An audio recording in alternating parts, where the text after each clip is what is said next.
Alors maintenant, on va voir une deuxième chose très importante, quelque chose de beaucoup plus puissant. C'est le lien entre des classes et des tables de base de données.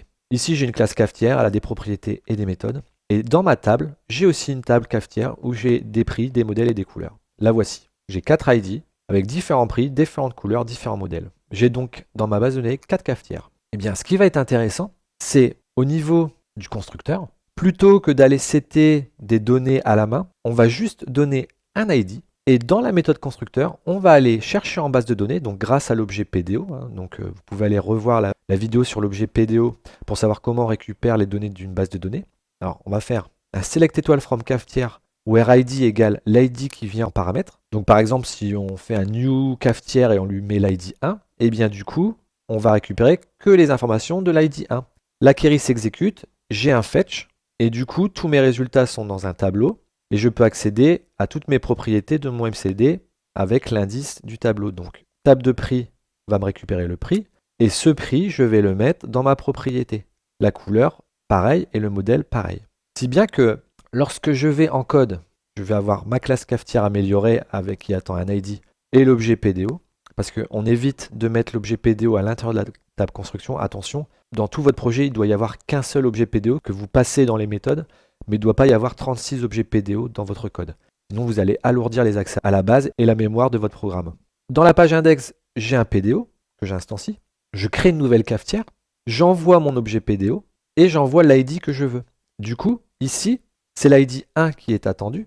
Ça va faire un select étoile from cafetière where id égale 1.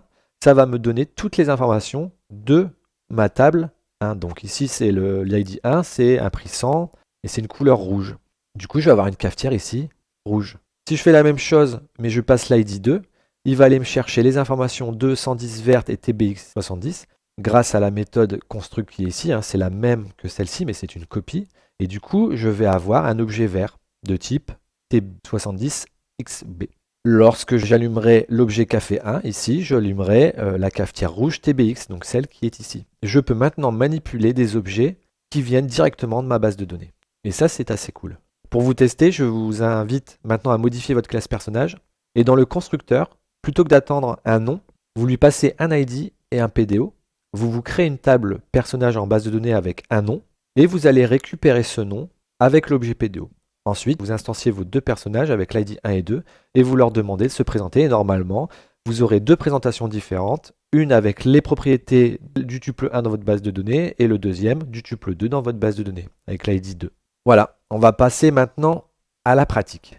Pour cette mise en pratique, je reprends le CRUD de la vidéo numéro 27, créer un bébé CRUD, donc c'était l'introduction au CRUD, sans parler d'objets. Donc le CRUD c'était ça, c'était un CRUD médecin, je pouvais ajouter des médecins. Alors je vais ajouter Julien Rapicho, voilà, le numéro 56. Vous pouvez le modifier, Julien passe à Laure, je le valide, maintenant il s'appelle Laure, et je pouvais en supprimer plusieurs. Par exemple, je vais supprimer les deux Rapicho, Laure et Pascal. Hop, ils ont été supprimés. Au niveau de la classe, je crée une classe médecin, le nom du fichier s'appelle médecin.php. Je remarque que le nom de la classe est exactement le même que le nom du fichier. Pour vérifier que ma classe est bien appelée, je vais juste faire un test echo classe OK, voilà, et je vais importer cette classe dans mon index. Donc avec la méthode suivante, je vais faire un require, le nom du fichier c'est classe/médecin.php avec le point virgule. Voilà. Lorsque je retourne sur le site et que j'actualise la page, j'ai bien classe OK. Je vais vous montrer sur quelle base de données je vais prendre mon objet. Alors le MCD utilisé est celui de mon TP sur la clinique, donc avec des médecins, des consultations des patients. Et là, je vais faire l'objet médecin. Donc un médecin est constitué d'un ID, un nom et un prénom. J'ai donc une donnée privée qui s'appelle ID, une donnée privée qui s'appelle le nom et une donnée privée qui s'appelle le prénom. Comme ça, mon objet médecin sera le même que celui dans la base de données. Dans ma base de données, les médecins ont déjà été enregistrés. C'est cette liste de médecins-là. Vous aurez besoin de créer une table du nom de votre objet avec en colonne les propriétés de votre objet. Maintenant que j'ai créé mon objet avec mes propriétés, je vais créer son constructeur. Donc, c'est une méthode publique qui porte le nom __ construct, crochet crochet,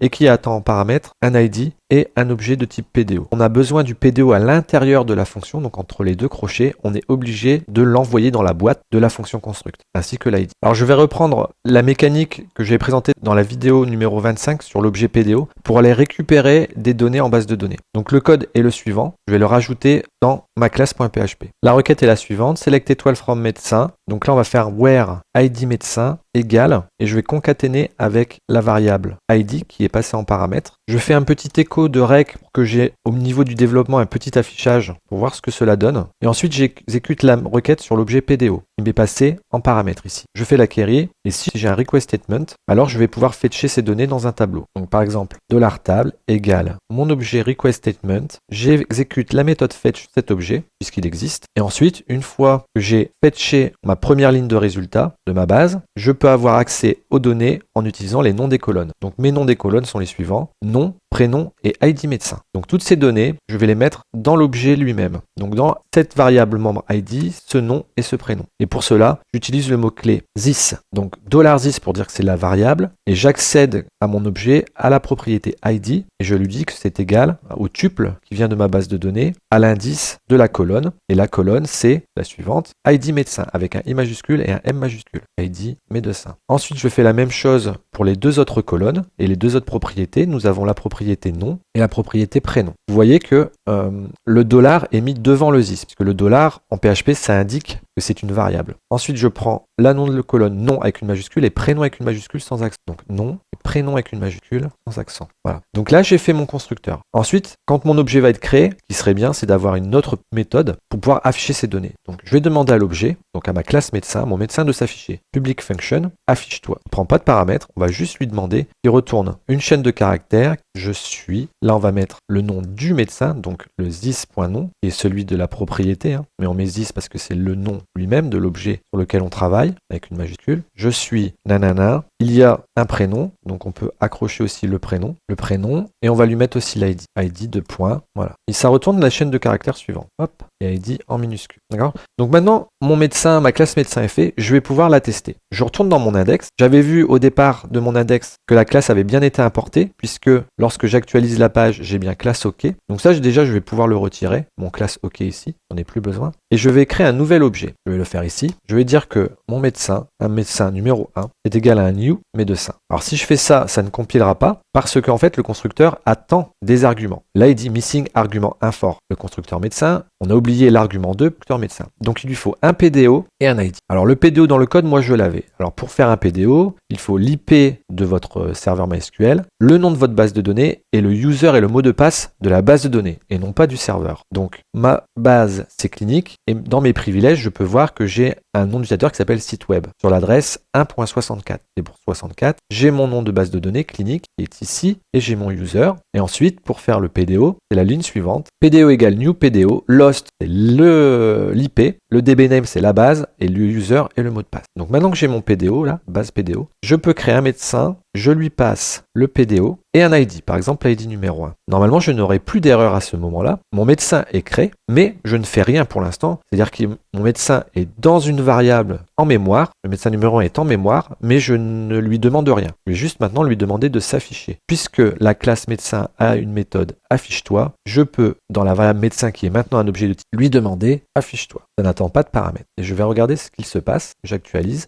Alors, si je lance la méthode directement, il ne se passe rien parce que à aucun moment je demande, donc en fait si je veux la sortir, echo, médecin affiche-toi, puisque médecin affiche-toi retourne une chaîne de caractères, ça fera echo la chaîne de caractères. Ici, ça va m'indiquer, je suis nanana ID ici. Donc il n'a aucune information, il n'y a pas d'ID 1 dans ma base de données. Je regarde, il n'y a pas d'ID 1 dans ma base de données, donc j'ai un objet vide. Il faut bien sûr vérifier, contrôler les ID. Pour l'instant, c'est juste une méthode de base. Par contre, si je lui mets 2, je vais bien avoir je suis Casil Lurette, ID 2, le médecin Casil Lurette. On va vérifier, mais ici, le médecin numéro 2, c'est bien Casil Lurette, et ici, le médecin numéro 2, c'est bien Casil Lurette. Donc ça fonctionne. Pour l'instant, j'ai bien mon médecin numéro 1. Eh bien, maintenant que j'ai mon médecin numéro 1, ce qui va être intéressant de faire, c'est des méthodes particulières du CRUD. C'est-à-dire que le médecin, il peut s'afficher, mais on va lui faire, comme dans le CRUD, une public function update. On va pouvoir faire une méthode delete, etc., etc. Donc ça sera le principe d'une prochaine vidéo. Il faudra en exercice faire l'objet et créer les méthodes d'ajout, de suppression, de modification. Et on verra que là, à l'heure actuelle, les propriétés sont toujours